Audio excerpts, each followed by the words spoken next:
You will hear a woman reporting a theft to an officer in a police station. First, you have some time to look at questions 1 to 3.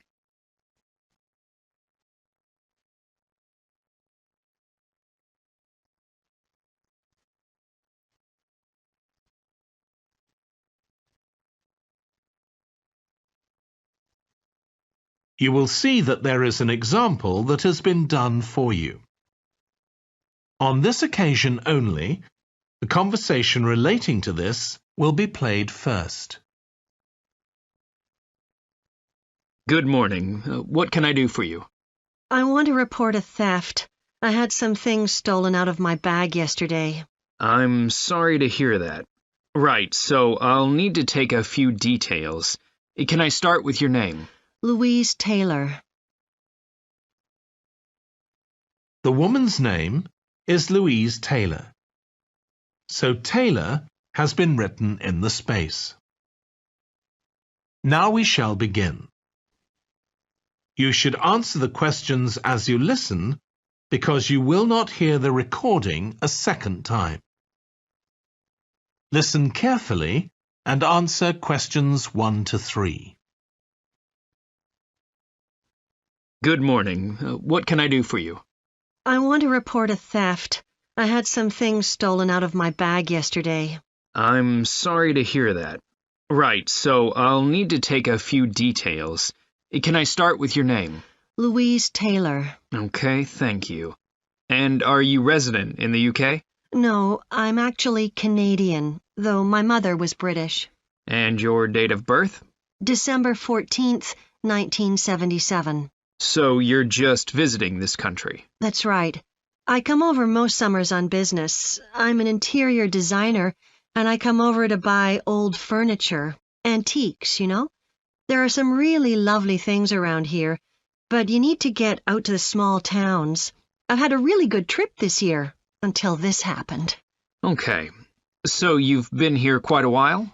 Yes, I'm here for 2 months. I go back next week. So, may I ask where you're staying now? Well, at present, I've got a place at Park Apartments. That's on King Street.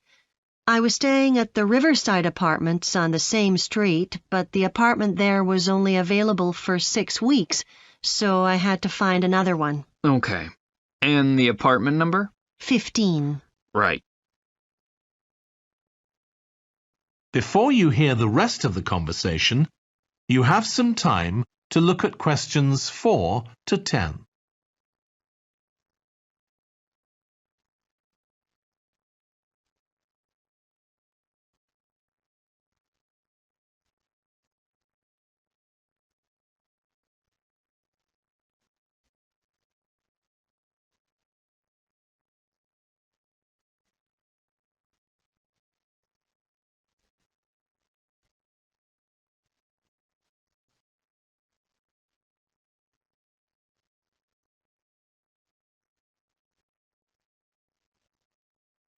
Now listen and answer questions 4 to 10.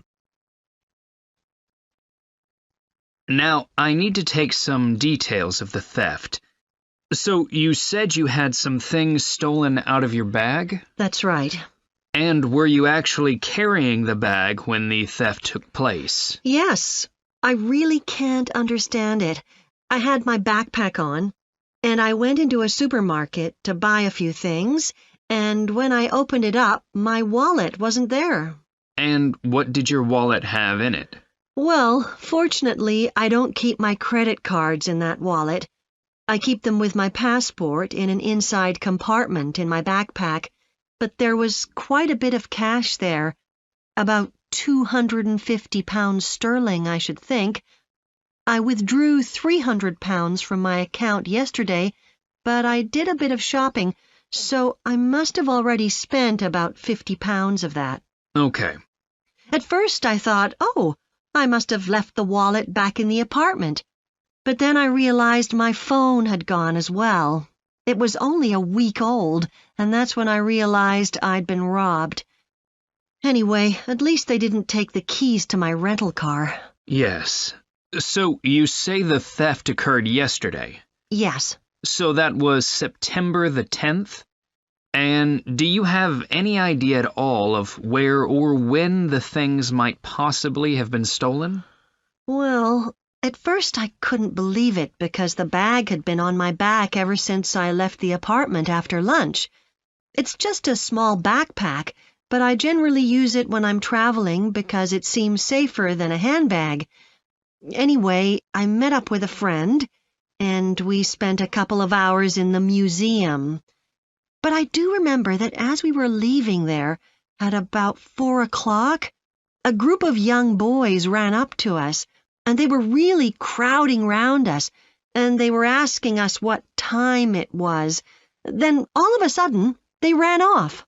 Can you remember anything about them? The one who did most of the talking was wearing a T-shirt with a picture of something. Let's see. A tiger. Right. Any idea of how old he might have been? Around 12 years old? And can you remember anything else about his appearance? Not much. He was quite thin. Color of hair? I do remember that. He was blonde. All the others were dark-haired. And any details of the others?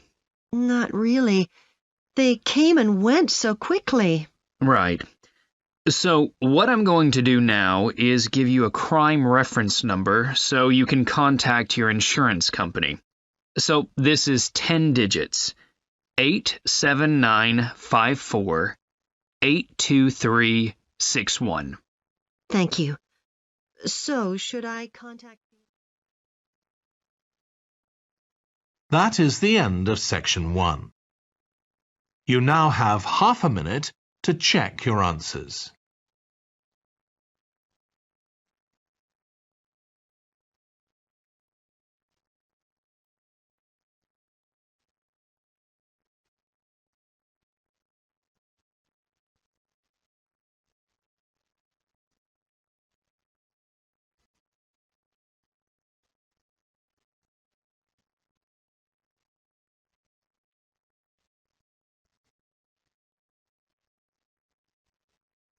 Now turn to section 2.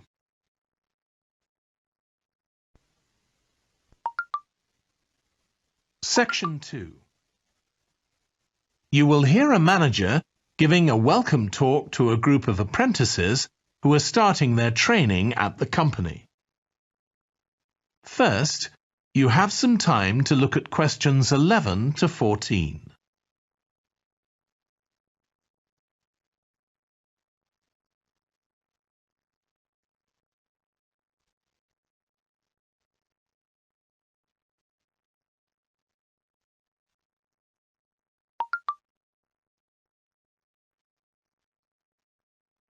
Now listen carefully and answer questions 11 to 14. Good morning, everyone. My name's Janet Parker, and I'm the Human Resources Manager. We're very happy to welcome you to your new apprenticeship. I hope that the next 6 months will be a positive and enjoyable experience for you. I'd like to start with some general advice about being an apprentice. Most of you have very little or no experience of working for a big organisation, and the first week or so may be quite challenging. There will be a lot of new information to take in, but don't worry too much about trying to remember everything. The important thing is to check with someone if you're not sure what to do. You'll find your supervisor is very approachable and won't mind explaining things or helping you out. You're here to learn, so make the most of that opportunity. You'll be spending time in different departments during your first week, so make an effort to talk to as many people as possible about their work. You'll make some new friends and find out lots of useful information. As well as having a supervisor, you'll each be assigned a mentor. This person will be someone who's recently completed an apprenticeship, and you'll meet with them on a weekly basis. Their role is to provide help and support throughout your apprenticeship. Of course, this doesn't mean they'll actually do any of your work for you. Instead, they'll be asking you about what goals you've achieved so far, as well as helping you to identify any areas for improvement. You can also discuss your more long-term ambitions with them as well. Before you hear the rest of the talk, you have some time to look at questions 15 to 20.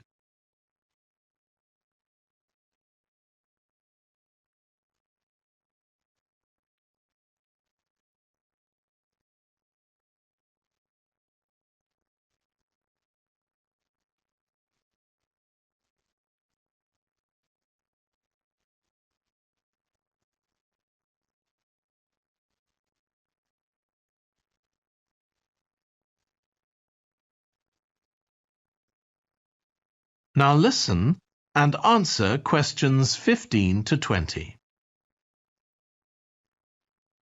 Now, I just want to run through a few company policies for our apprenticeship scheme with you.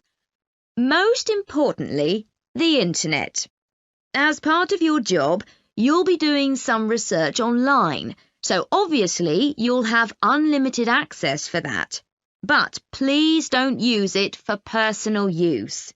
You'll have your own phones for that. Some of you have already asked me about flexible working. After your probationary 3-month period, some of you will be eligible for this, but it will depend on which department you're in and what your personal circumstances are, so please don't assume you'll automatically be permitted to do this. I want to make sure there's no confusion about our holiday policy. Apart from any statutory public holidays, we ask that you don't book any holidays until after your 6-month apprenticeship has finished. Time off should only be taken if you are unwell. Please speak to your supervisor if this is going to be a problem. You'll be expected to work a 40-hour week, but there may be opportunities to do overtime during busy periods. Although you're not required to do this, it can be a valuable experience, so we advise you to take it up if possible. Obviously, we understand that people do have commitments outside work, so don't worry if there are times when you are unavailable. As you know, we don't have a formal dress code here. You may wear casual clothes as long as they're practical. And the only restriction for shoes we have is on high heels for health and safety reasons. Comfortable shoes like trainers are preferable. There's a heavily subsidised canteen on site where you can get hot meals or salads cheaply. Snacks and drinks are also provided, so we've decided to introduce a no-packed lunch policy. This is partly to encourage healthy eating at work, and partly to stop people from eating at their workstation, which is unhygienic. Okay, moving on to... That is the end of section 2. You now have half a minute to check your answers.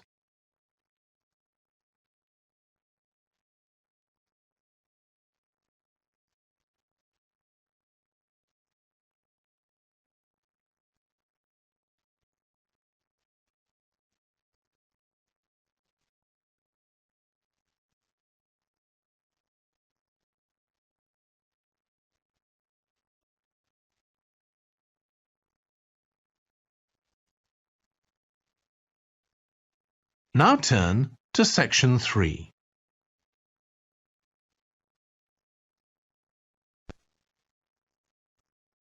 Section 3. You will hear 2 urban planning students, called Carla and Rob, discussing their presentation on cities built by the sea, following instructions from their tutor. First, you have some time to look at questions 21 to 25.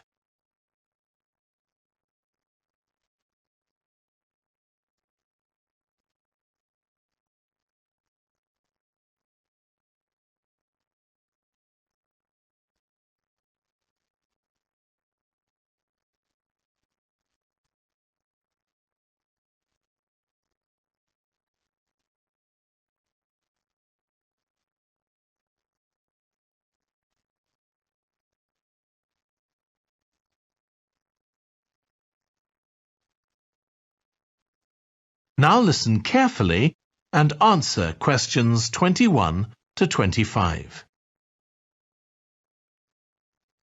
Okay, so what I'd like you to do now is to talk to your partner about your presentations on urban planning.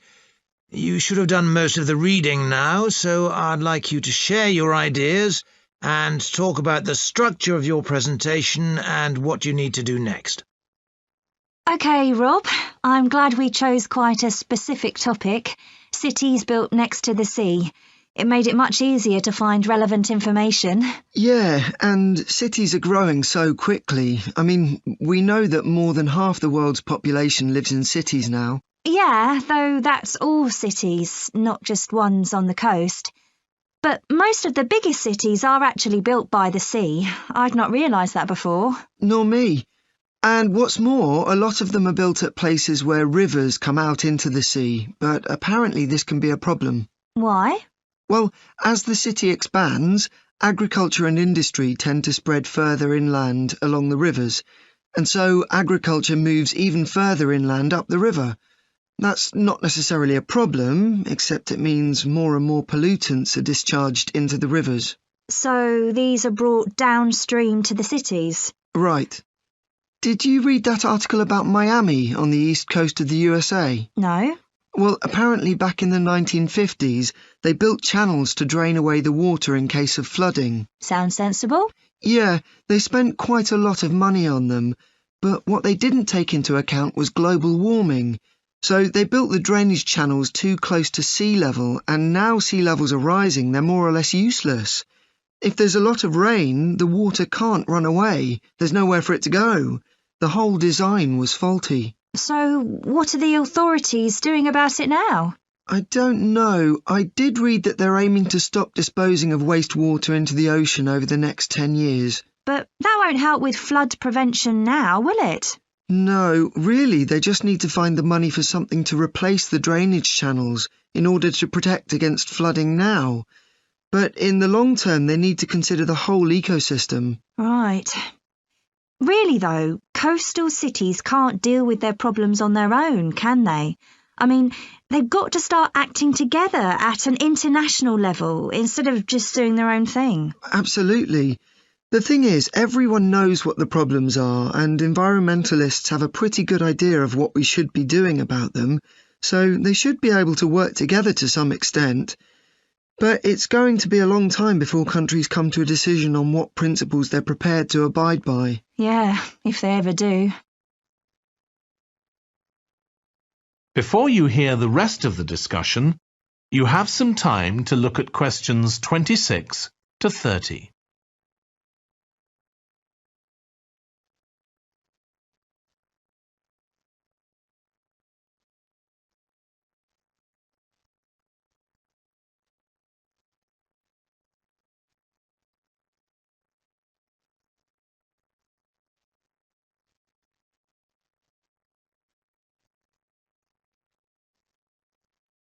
Now listen and answer questions 26 to 30.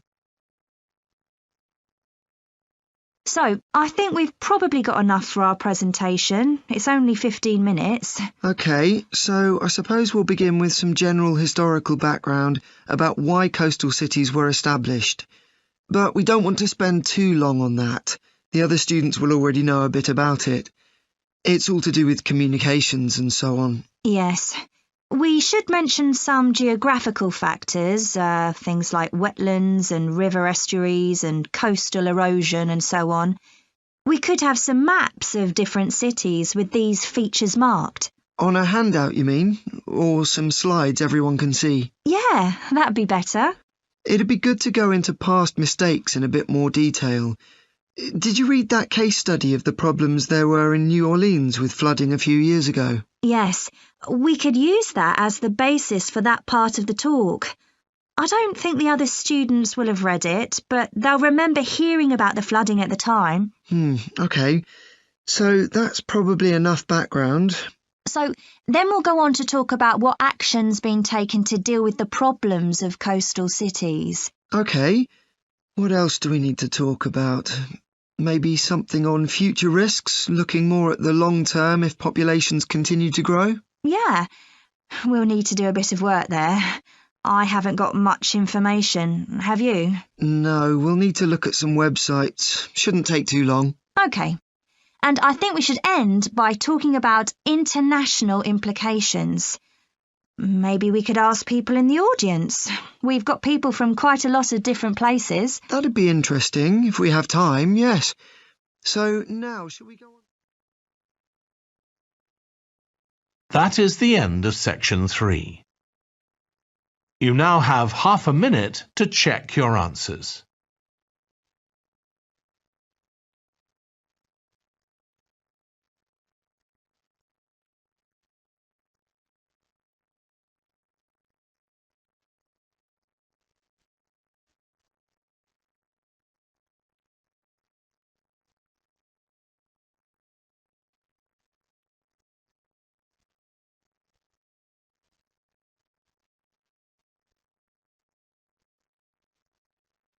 Now turn to section 4.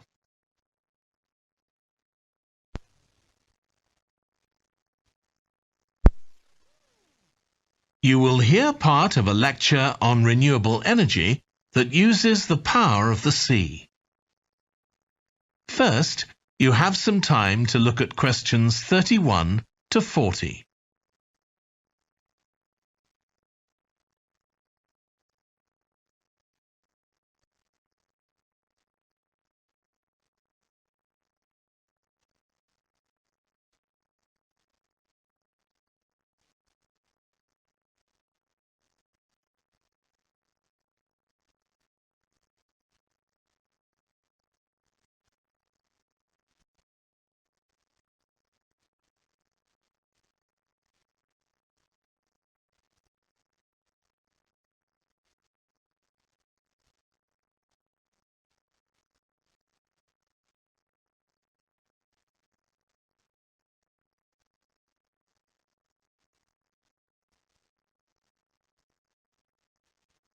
Now listen carefully and answer questions 31 to 40. Producing enough energy to meet our needs has become a serious problem. Demand is rising rapidly because of the world's increasing population and expanding industry. Burning fossil fuels like gas, coal and oil seriously damages the environment, and they'll eventually run out. For a number of years now, scientists have been working out how we can derive energy from renewable sources, such as the sun and wind, without causing pollution. Today, I'll outline marine renewable energy, also called ocean energy, which harnesses the movement of the oceans. Marine renewable energy can be divided into 3 main categories: wave energy, tidal energy, and ocean thermal energy conversion. And I'll say a few words about each one. First, wave energy. Numerous devices have been invented to harvest wave energy, with names such as Wave Dragon, the Penguin, and Mighty Whale. And research is going on to try and come up with a really efficient method. This form of energy has plenty of potential, as the source is constant, and there's no danger of waves coming to a standstill. Electricity can be generated using onshore systems, using a reservoir, or offshore systems. But the problem with ocean waves is that they're erratic, with the wind making them travel in every direction. This adds to the difficulty of creating efficient technology. Ideally, all the waves would travel smoothly and regularly along the same straight line. Another drawback is that sand and other sediment on the ocean floor might be stopped from flowing normally, which can lead to environmental problems.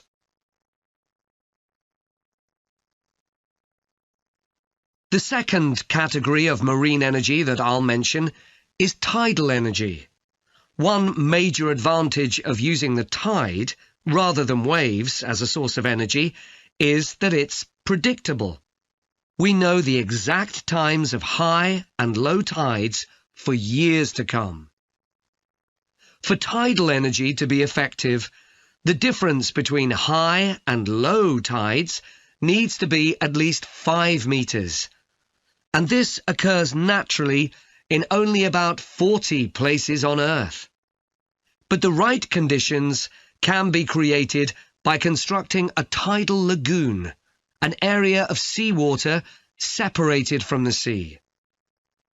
One current plan is to create a tidal lagoon on the coast of Wales.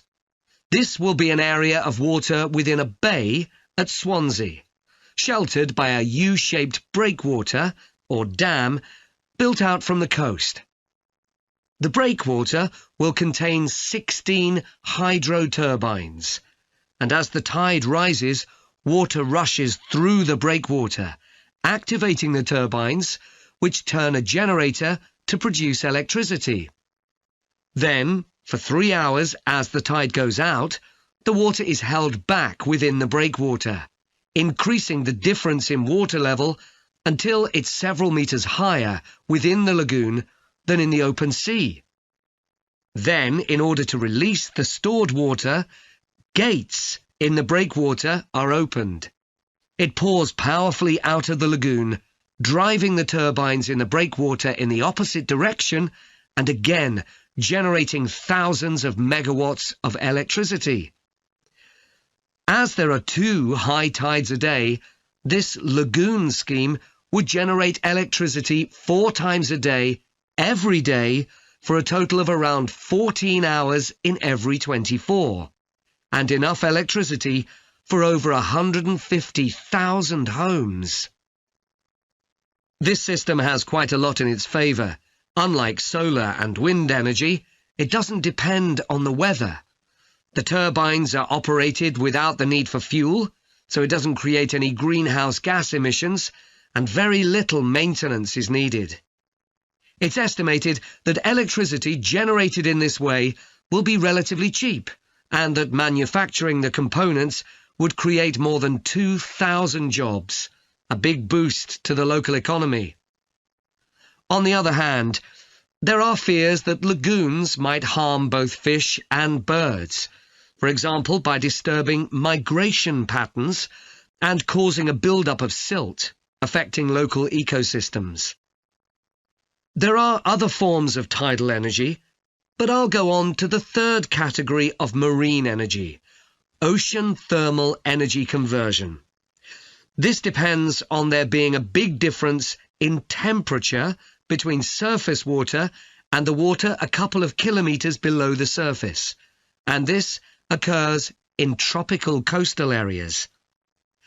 The idea is to bring cold water up to the surface using a submerged pipe. The concept dates back to 1881, when... That is the end of section 4.